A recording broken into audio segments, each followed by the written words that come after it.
In the winter of 1892, a quiet farming town in Rhode Island was slowly dying. Not from violence, not from war, but from something people could not see and could not stop. They called it consumption, what we now know as tuberculosis. It drained the body slowly, day by day, breath by breath.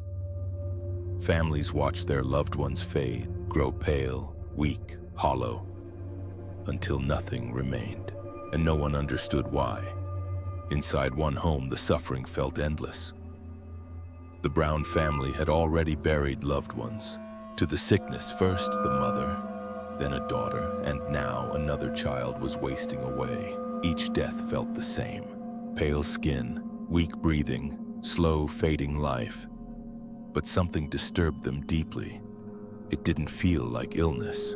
It felt like something was feeding. Neighbors began whispering, what if the dead were not truly gone? What if someone buried was somehow still alive in another way? What if one of the dead was returning to drain the life from the living? The idea spread through town like wildfire. Fear does not need proof.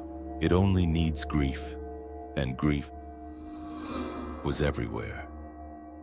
All suspicion turned toward one name, Mercy Brown.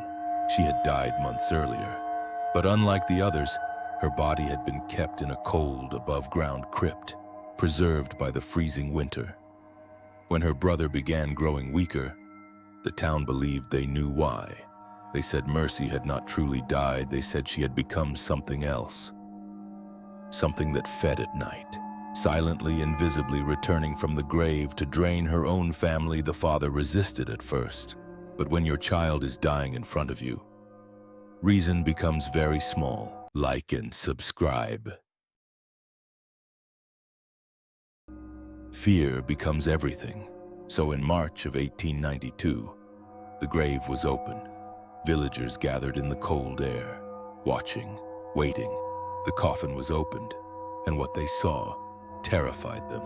Mercy's body looked unchanged, her hair intact, her skin not fully decayed, and in her heart, liquid blood remained.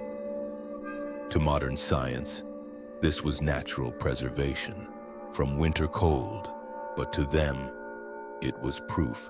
Proof she was not truly dead, proof she was feeding, proof something unnatural lived inside that coffin. What happened next was not done in anger, it was done in desperation. They removed her heart and burned it. The ashes were mixed with water and given to her sick brother to drink. They believed this would break her hold, stop her feeding, and save his life. But he still died. Weeks later, nothing changed, nothing stopped, nothing was ever proven. Yet the story never faded, because what happened in that small Rhode Island town became one of the most disturbing moments in American history. Mercy Brown vampire incident. Not because of a monster, but because ordinary people, driven by fear, grief, and helplessness, turned death into ritual. And that is the true horror, not the idea that the dead might rise, but that the living, when terrified enough, will do anything to feel safe again, even if it means disturbing the grave of someone they loved. So ask yourself, if someone close to you was slowly dying, and everyone believed the dead were responsible, would you have done the same? Or would you have left the coffin closed, not wanting to know what was inside? Because sometimes, fear doesn't stay buried, and neither do the things people do because of it.